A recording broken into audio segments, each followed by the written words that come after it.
आपदा प्रबंधन एवं सहायता मंत्री गोविंद राम मेघवाल आज गृह विधानसभा क्षेत्र के दौरे पर पहुंचे हैं, जहां पर जन सुनवाई करी है। विभिन्न समस्याओं को लेकर निस्तारण के निर्देश भी दिए। हमारे साथ खास बातचीत में मौजूद है मंत्री महोदय। सर, सबसे बड़ी समस्या इस क्षेत्र के अंदर पानी की रही है। अब रीलाइनिंग का कार्य चल रहा है, किसानों को किस प्रकार से पानी मिलेगा, पेयजल की क्या व्यवस्था रहेगी? देखिए, पिछले काफ़ी समय से नहरबंदी के कारण यहाँ पेयजल की प्रॉब्लम आ रही थी, लेकिन आदरणीय मुख्यमंत्री जी ने और हमारे आपदा प्रबंधन विभाग ने पूरे राजस्थान के अंदर पेयजल के लिए पीएचडी विभाग को अधिकृत कर दिया। जिला कलेक्टर महोदय को कह दिया कि जहाँ भी पानी का अभाव है, पीने के पानी का, वहाँ पूरी व्यवस्था करो। ये मैं मानता हूँ कि 20 तारीख को आईजीएनपी नहर खुलने वाली थी, लेकिन पंजाब में आईजीएनपी नहर टूटने के कारण थोड़ी दिक्कत आई है। उस कारण से अब हमारी 5-4 दिन जो पानी है नहर का, वो लेट आने के कारण अभी मैंने जो सारे अधिकारियों को बुला रखा है, इसी संबंध में हम चर्चा कर रहे हैं कि खाजूवाला क्षेत्र में नीचे पाताल में भी पानी नहीं है।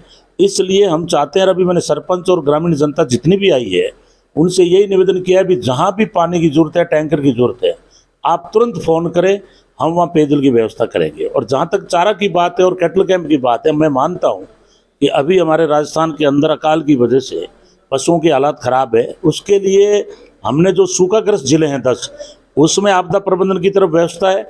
और इसके अलावा जहाँ सूखाग्रस्त क्षेत्र घोषित नहीं है, वहाँ भी राज्य सरकार ने गोपालन विभाग की तरफ से प्रत्येक जिला कलेक्टर को 10 लाख रुपए भेज रहे हैं और उनको निर्देश दे रहे हैं कि जहाँ भी चारे की आवश्यकता है वहाँ आप चारा डिपो खोलो, और जहाँ कैटल कैंप की आवश्यकता है वहाँ कैटल कैंप खोलने का काम करो। और दूसरा काम हम जो ले रहे हैं हाथ में कि जहाँ भी हमारी बजट घोषणा हुई है मुख्यमंत्री जी की, उस घोषणा को तुरंत हम लोग लागू करें। जैसे पूगल के अंदर हमारा कॉलेज आवंटन हुआ, उसके लिए ज़मीन आवंटन हो गई, कॉलेज हमने चालू कर दिया। छत्तरगढ़ अंदर कोर्ट चालू हो गया आपका। उसके अलावा आपका जो खाजूवाला का एसीएम कोर्ट चालू हो गया, डीटी ऑफिस चालू हो गया, सड़कें जो सत्ता टू बीकानेर है वो चालू हो गई, और कोडम देसर से लगा के समय वाला तक करीब 60-70 लाख करोड़ की जो सड़क है उसका काम चालू हो गया। उसके अलावा भी छोटे मोटे काम जो भी हमारे बजट घोषणा में है वो अति शीघ्र, चूँकि मुख्यमंत्री जी का निर्देश है, उनके अनुरूप जल्दी चालू होगा। और मैं ये दावा है मेरा कि पूरे हिंदुस्तान में ऐसा बजट नहीं है जैसा मुख्यमंत्री जी ने ये बजट पेश किया है। और हमारी सबकी मंशा एक है, कांग्रेस सरकार की मंशा है कि सभी लोग सुखी रहें, सबके विकास के काम हों, सब क्षेत्र में लोग आराम से रहे। दूसरी तरफ भारतीय जनता पार्टी जो कि नफरत का जहर जगह जगह फैलाने का काम कर रही है।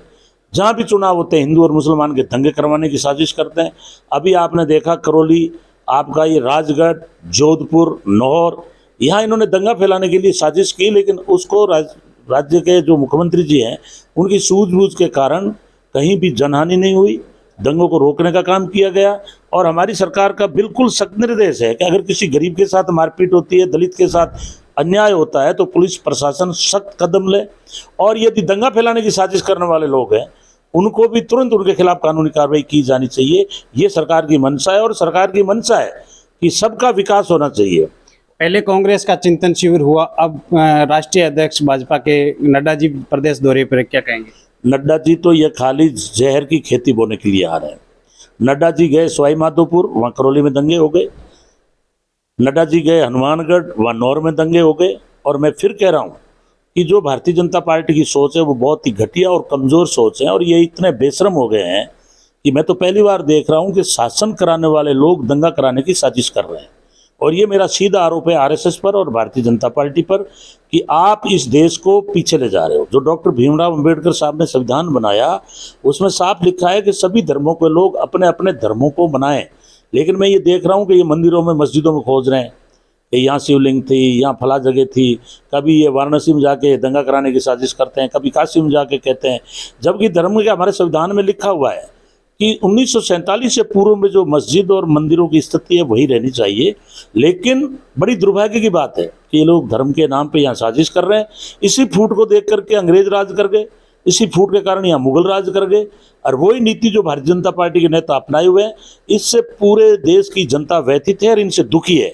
आप देखेंगे कि ये लोग सरदार को खालिस्तानी कह रहे हैं, चौधरी और जो इन्होंने मूवमेंट किया किसानों ने उनको नक्सलवादी कह रहे हैं, कोई दलित लड़ता है तो उसको आतंकवादी की संज्ञा देते हैं, कोई मुसलमान अपनी बात उठाता है तो उसको देशद्रोही कहते हैं।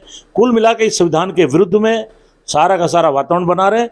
इसको हिंदुस्तान भारत की जनता किसी रूप में स्वीकार नहीं करेगी और आने वाले समय में अगर ये इसी तरह से करते रहे तो जनता सड़कों पे आएगी। और मेरा दावा है इस बजट को देखते हुए, मुख्यमंत्री जी और कांग्रेस की नीति को देखते हुए 2023 में कांग्रेस की सरकार बनेगी स्टेट में, और 2024 के अंदर ये जो जहर बांट रहे हैं नफरत का, हिंदू मुसलमान के नाम पे लड़ा रहे हैं, साजिश कर रहे हैं, देश को कमजोर कर रहे हैं, संवैधानिक संस्थाएं बेच रहे हैं, बैंकों को दिवालिया कर दिया है, इनका पूरे भारत में सूपड़ा साफ हो जाएगा। ये थे आपदा प्रबंधन मंत्री गोविंद राम मेघवाल, जिन्होंने स्थानीय मुद्दों पर बातचीत करते हुए राष्ट्रीय अध्यक्ष जेपी नड्डा के दौरे को लेकर भी जुबानी तीखे वार किए। कैमरामैन शोकी के साथ सुरेंद्र मंडा, इंडिया न्यूज, खाजूवाला।